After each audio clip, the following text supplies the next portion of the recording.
시편 139편 13절로 24절까지의 말씀을 같이 보겠습니다. 주께서 내 내장을 지으시며 나의 모태에서 나를 만드셨나이다. 내가 주께 감사하옴은 나를 지으심이 심히 기묘하심이라. 주께서 하시는 일이 기이함을 내 영혼이 잘 아나이다. 우리가 고백할 때 가장 기묘한 일이 무엇입니까? 가장 신기한 일이 뭡니까? 가장 놀라운 일이 무엇입니까? 나를 하나님께서 지으셨다는 사실입니다. 아니, 어떻게 하나님께서 나를 지으셨습니까? 어머니께서 나를 잉태하고 낳지 않았습니까? 맞습니다.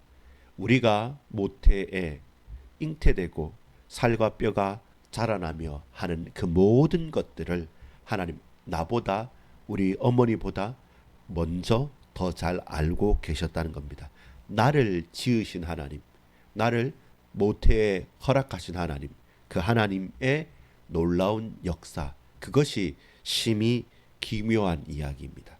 가장 놀랍고 가장 신비하고 가장 기묘한 일은 무엇이냐면, 저와 여러분, 우리 각자가 하나님의 자녀로 우리가 이 땅에 지음을 받은 그 일이 신묘막측한 것입니다. 하나님께서 하신 가장 놀라운 일입니다. 15절입니다.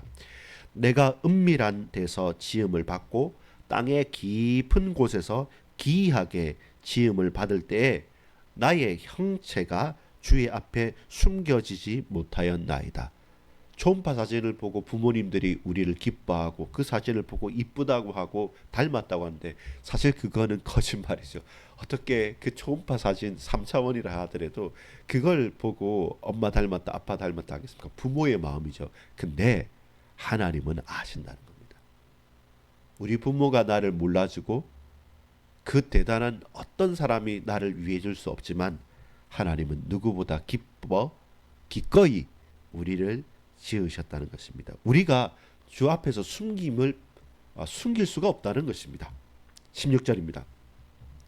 내 형질이 이루어지기 전에 주의 눈이 보셨으며 나를 위하여 정한 날이 하루도 되기 전에 주의 책에 다 기록되었나이다. 놀랍죠? 그렇죠. 하나님께서 먼저 아신 것이죠. 복중에 짓기 전에 내가 너를 알았다라고 말하는 것처럼, 저와 여러분의 인생을 예레미야 선지자를 말한 것처럼 먼저 하셨다는 것입니다. 그것이 가장 놀라운 이야기입니다. 오늘 제목이 심히 기묘한 이야기하고 물음표를 붙였습니다. 우리가 어떻게 이런 땅에 태어나고 나라는 인생이 어떻게 하나님의 손에 붙들린 바 되어 살아갈 수 있을까? 나의 부모와 내 삶과 우리의 가족들과 내 일생을 놓고 이 모든 하나하나의 걸음이 너무나도 놀랍다라는 부분이 첫 번째 고백입니다. 자, 그러면서 그걸 이 시인은 고백합니다. 다윗은 고백합니다. 17절입니다. 하나님이여, 주의 생각이 내게 어찌 그리 보배로우신지요? 그 수가 어찌 그리 많은지요? 내가 세려고 할지라도 그 수가 모래보다 많도소이다. 내가 깰 때에도 여전히 주와 함께 있나이다. 하나님의 생각이 너무나도 놀랍고 신묘막측하여서 그 모든 생각을 내가 하나하나 헤아려 보려고 하는데 너무 그 수가 많아서 내가 도저히 헤아려 볼 수 없습니다. 그 하나님의 인자하심과 선하심과 영원하심이, 그 가운데 창조하심의 그 하나의 일 하나하나가 너무나도 보배롭고 놀라워서 내가 셀 수가 없습니다. 하나님, 당신은 어떤 분이시길래 이런 놀라운 일들을 이루십니까? 어떻게 나 같은 인간이 주님으로부터 부름을 받았고 지음을 받았습니까? 너무나도 놀랍습니다. 라는 것이 나의 고백인 것이죠. 우리의 고백인 것이죠. 근데 이것으로 끝나는 것이 아니라 거기에서 이제는 한 걸음 더 나갑니다. 그렇게 하나님을 알아보니까 지금 나의 상태, 지금 우리를 둘러싸고 있는 이 현장이 너무나도 비참하게 보이는 겁니다. 왜 그렇습니까? 죄라는 것입니다. 악이라는 것입니다. 창조주 하나님, 절대 선이신 하나님과 그 하나님의 의존한 그 하나님부터 지음받은 우리와 거기에서 벌어지는 모든 일들이 죄와 악과는 상관없고 도저히 있을 수 없는데, 근데 우리에게는 함께 있는 것이 죄악이라는 것입니다. 자, 그걸 보겠습니다. 바로 예민하게 다윗은 이 사실을 고백합니다. 자, 19절입니다. 하나님이여 주께서 반드시 악인을 죽이시리이다. 피 흘리기를 즐기는 자들아 나를 떠날지어다. 이 말은 뭡니까?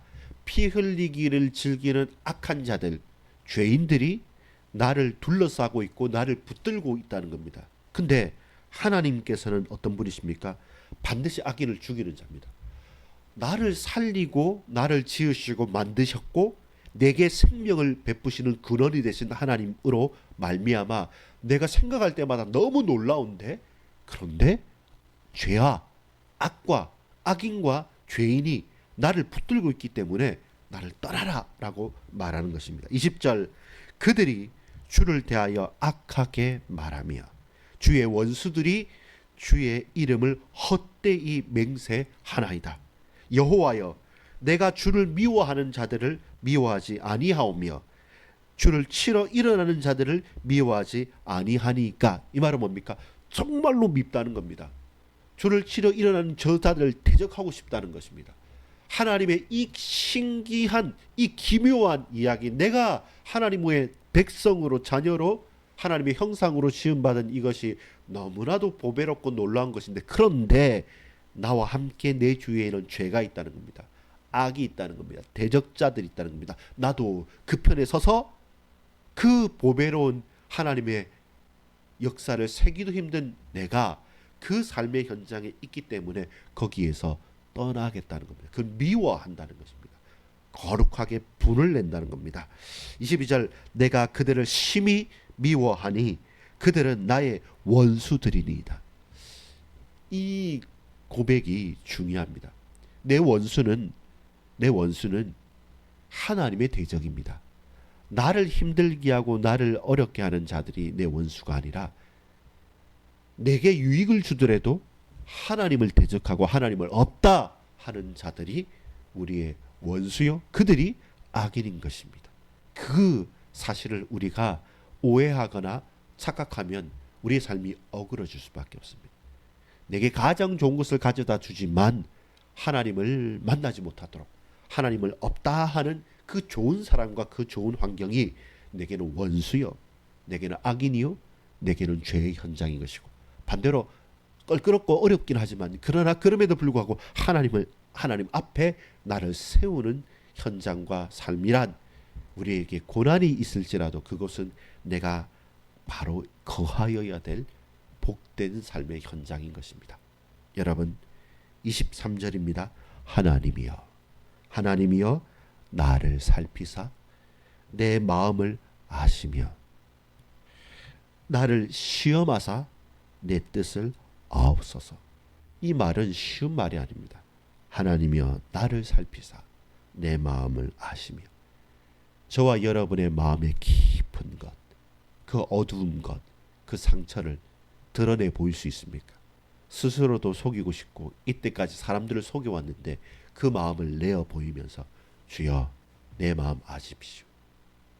내 마음을 알면 하나님 앞에, 아니 사람 앞에 나 스스로도 얼굴을 들 수 없는 나인데, 하나님이여 나를 살피사 내 마음을 아시며 나를 시험하사 내 뜻을 아옵소서. 하나님의 시험은 욥의 시험 기억하십니까? 하나님의 시험은 예수님을 내어주신 성부 하나님의 시험 여러분 기억하십니까? 이게 쉬운 말이 아닙니다. 시인은 고백합니다. 다윗은 고백합니다. 내 마음, 내 뜻을 시험하십시오. 주님 감찰하십시오. 하나하나 숨길 것 없이 다 발가벗겨져서 그 깊은 것까지 나도 알기 싫어했던 무의식까지 다 하나님 앞에 내려놓으셨습니까? 이 말이 쉽지 않은 말입니다. 24절에 내게 무슨 악한 행위가 있나 보시고 나를 영원한 길로 인도하소서. 그 고백이 가능하겠습니까? 나의 모든 것을 보시고 내 작은 것부터 인생 전체를 보시고 내가 악한 것이 있다면 심판해 주소서. 그러나 주께서 나를 감찰하시고 나서 당신이 나를 아셨다면 나를 영원한 길로 인도해 주옵소서라고 하는 시편 기자의 고백입니다. 심히 기묘한 이야기입니다. 아버지 하나님, 시편 기자의 고백처럼 복중에 짓기 전에, 복중에 내 형질이 이루어지기 전에 나를 먼저 아셨고 내게 복 주셨고 은혜 베풀어 주셨습니다. 오늘 이 하루 우리 인생을, 나의 인생을 내 가장 어두운 부분까지 주님께 맡기오니 주여, 그런 줄 알고도 그렇게 나를 허락하신 하나님, 이제 이 신비롭고 놀라운 은혜 속에 매일매일을 주께 붙들림 받아 살아갈 수 있도록 힘주시고 역사해 주옵소서. 죄를 멀리하며 악을 대적하며 그 죄인들과 악인들의 삶에서 벗어나서 오로지 주께 온전히 붙들림 받아 살아갈 수 있도록 역사하옵소서. 구주 예수 그리스도 이름으로 간절히 기도 올리옵나이다. 아멘. 여러분 잘 들어보십시오. 오늘 시편 139편 13절에서 24절의 말씀은 놀라운 이야기입니다. 가장 신기한 일입니다. 심히 기묘한 이야기입니다. 무슨 이야기이기 때문에 초자연적인 이야기가 아닙니다. 세상에 없던 영화에서 볼만한, 소설에서 볼만한 신기한 이야기가 아니라 오늘 다윗이 고백하는 가장 신비롭고 놀라운 이야기는 복중에 내가 지음을 받은 이야기입니다. 어머니도 몰랐고 나도 모르고 산부인과 의사 선생님이 초음파 검사로도 알 수 없는 그 이야기가 태중에 10달 동안, 8달 동안 내가 형질이 생성되기 이전에 하나님 먼저 나를 아시고 저와 여러분의 인생 길을 향한 뜻과 계획들을 세워놓으셨다는 것. 우리의 인생이 100년도 채 되지 않는 인생이지만 근데 이 인생이 귀하다는 겁니다. 놀랍다는 겁니다. 무겁다는 겁니다. 무엇보다요. 우리는 오늘 수요 예배 때도 말씀을 나누겠지만 내 인생의 짧은 인생인데 하나님은 이 인생을 통해서 전 우주와 전 세계와 전 창조의 계획 가운데서 저와 여러분을 붙들고 계신다는 겁니다.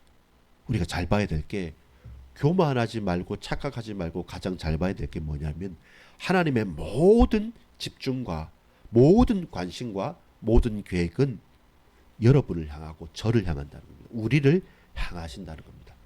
그게 놀랍다는 겁니다. 우리가 그런 인간이 아니잖아요. 우리가 그런 존재가 아니잖아요. 사람들은 저와 여러분을 하대합니다.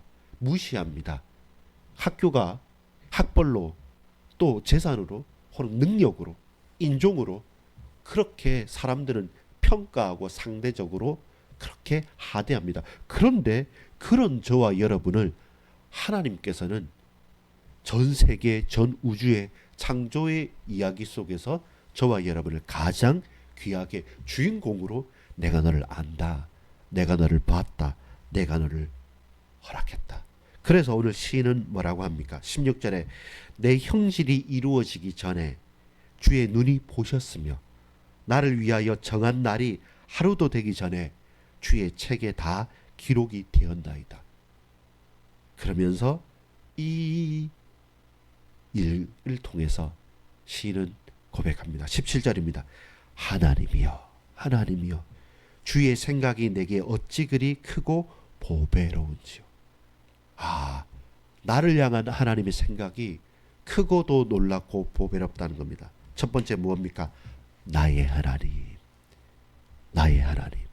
나의 하나님은 창조주 하나님이요 기이한 일을 행하시는 분입니다. 나의 하나님. 왜 나의 하나님입니까?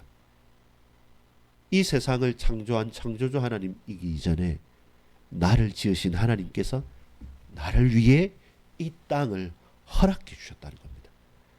우리는 이 세상의 직장에서 부속품처럼 다람쥐 쳇바퀴 도는 것처럼 그렇게 꺼이꺼이 하면서 살아가는 것처럼 보이지만, 근데 하나님은 반대로 생각합니다. 저와 여러분을 만드시고 우리 때문에 이 땅을 허락하셨다는 겁니다. 그러니까 오늘 시인이 고백할 때 이 이야기가 너무나도 놀랍다는 겁니다. 내가 뭔데? 내가 어떤 존재인데? 아니, 나는 그런 사람이 아니고 그런 존재도 아닙니다. 그런데 하나님은 이 세상의 중심에 나를 놓고 나를 위하여 세상을 만드시고 허락하셨다고 말씀합니다. 그러니까 이 모든 것들이 하나님의 생각이, 그 하나님의 뜻이 내가 받아들일 수 없을 만큼 놀랍고 기묘하고 보배롭기 때문에 18절입니다. 그 수가 어찌 그리 많은지요. 18절, 내가 세려고 할지라도 그 수가 모래보다 많도소이다. 내가 깰 때에도 여전히 주와 함께이나이다. 도저히 감당할 수 없는 그 놀라운 계획 가운데 내가 그런 존재입니까? 나 한 번도 그렇게 생각해 보지 못했는데요. 나 시험 치면 성적도 별로고, 나 공부하고 일해도 그 뭐 하나 제대로 한 적이 없고 그냥 비루한 인생처럼 사는 나인데, 늙어 있는데, 무능한데, 그런데 내가 그렇다고요? 어떻게 내가 받아들여야 됩니까? 근데 아니야. 너는 가장 보배롭고 너를 향한 계획이 가장 기묘해 놀라워. 나의 하나님은, 창조주 하나님은 나를 만드신, 나를 향한 기묘한 일을 이루시는 분입니다. 왜냐하면 하나님은 실수가 없으신 분이기 때문에, 측량할 수 없는 분이기 때문에, 내 생각으로 헤아릴 수 없는 분이기 때문에. 그래서 우리가 할 수 있는 고백이 뭡니까? 하나님께서 나를 이렇게 보시잖아요. 그 하나님의 시각으로 나를 보니까 어떻습니까? 철렁한 거예요. 두 번째입니다. 원수의 하나님. 갑자기 이제 바뀌죠. 나의 하나님은 실수가 없으신 창조주, 기묘한 일을 행하시는 사랑의 하나님이십니다. 그리고 보배로운 그 일을 행하시는 셀 수 없는 하나님입니다. 그 하나님의 시각으로 나를 봤을 때는 그렇습니다. 근데 나 스스로 나를 볼 때는 어떻습니까? 내 주위에 덕지덕지 붙어 있는 것이 무엇입니까? 오늘 20절 보면 19절 보면, 하나님이여 주께서 반드시 악인을 죽이시리이다. 갑자기 바뀌죠. 왜 바뀝니까? 하나님이여, 하나님은 악을 죽이시는 이십니다. 그 뒤에 피 흘리기를 즐기는 자들아 나를 떠날지어다. 나에게, 내 형편에, 내 주위에, 내 환경에 피 흘리기를 즐기하는 악인들이 있다는 겁니다. 죄인들이 있다는 겁니다. 사실은 내가 그들 중에 한 사람인 것이죠. 아니, 그들을 앞장서서, 내 주위의 사람들 앞장서서 내가 피 흘리기를 즐겨하고 내가 그 악을 기꺼이 붙들고 살아가고 있는 저를 보는 겁니다. 여러분을 보는 겁니다. 하나님은 나를 이렇게 보시는데, 근데 그 하나님의 시각을 나에게 돌려보니까 나는 그런 인간이 아닌 거죠. 나는 피 흘리기를 즐겨하고 하나님을 대적하며 살았고 하나님과 상관없이 살았던 나입니다. 그런데 하나님은 악인을 죽이시는 분인데 내가 그런 인간이란 말입니다. 그래서 내 주위에 있는 모든 악과 죄악들은 떠나라 라고 절규하는 것입니다. 원수의 하나님은 원수를 멸하시며 그 원수의 죄악을 도말하시는 분입니다. 그런데 내가 그 가운데 있는 거죠. 그래서 20절입니다. 그들이 주를 대적하여 악하게 말하며 주의 원수들이 주의 이름을 헛되이 맹세하나이다. 여호와여, 내가 주를 미워하는 자들을 미워하지 아니하오며 주를 치려 일어난 자들을 미워하지 아니하나이까. 내가 그들을 심히 미워하니 그들은 나의 원수들이니라. 이전까지 내가 원수처럼 하나님을 대적하고 하나님을 치려 일어났고 하나님 앞에 악을 행했던 사람입니다. 이제 나는 더 이상 하나님의 원수가 되길 원치 않습니다. 하나님께서 나를 이렇게 보시고 하나님께서 나를 가장 존귀하고 보배롭게 보시는데 그 속에서 나라는 인생이 새롭게 거듭나고 새롭게 보여지는 겁니다. 그래서 나는 악을 미워한다. 나는 죄를 싫어한다. 그 악인들아 죄인들아 나를 떠나라. 그 과거의 나의 인생은 이제는 없다라고 절규하면서 주님 앞에 나갑니다. 왜 이 말이 맞냐면 그 뒤에 고백을 하죠. 어떻게 고백합니까? 심히 미워하고 그들은 나의 원수다. 내 과거의 나의 상태는 나의 원수며 나의 모든 것들을 미워하고 나는 끊어버리고 절망하는 거죠. 끊어버린 거죠. 절단하는 것이죠. 그때 여러분 23절 24절에 보면 그 말씀에 답이 나옵니다. 하나님이여 나를 살피사 내 마음을 아시며, 아까 말했지만 무거운 말입니다. 다른 사람이 나를 살필 때도 긴장해요. 여러분 뭐 생활 검사를 하거나 학창 시절에 뭐 소지품 검사만 해도, 혹은 여러분 직장에서 큰 대기업에서 감찰을 하거나 공무원에 또 감사가 오잖아요. 얼마나 긴장한지 압니까? 최대한 준비를 하고 숨기려고 하고 최대한 바르게 하려고 해도 긴장되고 떠는데, 여러분 하나님이여 나를 살피사 내 마음을 아시며, 내가 숨겨줬던 그 마음에 있지 않습니까? 신앙생활을 하지만, 예수 믿지만, 교회는 가지만, 여러분 반석교회 성도이지만, 근데 여러분 목회자이지만 중직자이지만, 근데 나는 내 마음에 정말로 다 내보일 수 있습니까? 내 마음 나도 숨겨두고 깜짝 놀라는 것 없습니까? 근데 그것까지, 내 어두운 부분까지 주님 앞에 시인은 내어놓는다는 겁니다. 하나님이여 나를 살펴주십시오. 완전한 역전입니다. 바뀌어야 됩니다. 이 말은 무거운 말입니다. 내 어둠까지, 내 상처까지, 내가 생각하지 않는 그것까지 저 꼬깃꼬깃 숙여서 저 구석에 처박아서 저 가슴팍에 이렇게 해놨던 내 두려움, 그리고 욕망, 욕심들, 타락, 음란, 모든 다른 것들, 그걸 펼쳐 보인다고요. 살 수 있겠습니까? 근데 다윗은 내어 보이는 겁니다. 이것도 나입니다. 근데 이런 나도 당신이 만드셨지 않습니까? 그러나 이제는 거기에서 나는 죄와 악을 미워하고 주님께만 갑니다. 그리하여 그것을 내어 보이는 것이죠. 나를 시험하사 내 뜻을 아옵소서. 최근에 우리 아이들이 시험 공부하는데 엄청난 스트레스를 받고 있습니다. 중학교 올라와서 첫 시험을 치는데 막 이제 오만상을 다 쓰면서 있는데, 그래도 겪어가고 견뎌가죠.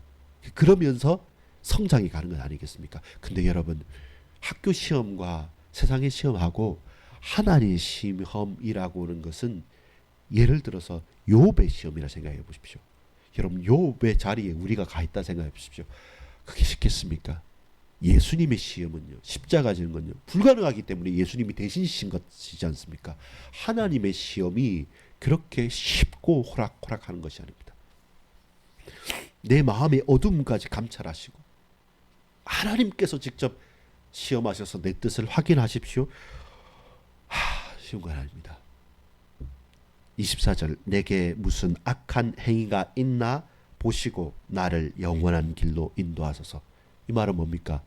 나와 악은 원래부터 분리된 게 아니라, 사실은 그 신묘막측한 계획 가운데 나를 보시는 하나님 앞에 나라는 인생은 원래 악과 죄가 덕지덕지 붙어 있었던 인생인데, 그 하나님이 나를 그렇게 보시는 것을 알고서는 더 이상 내가 그렇게 살 수 없는 것이죠.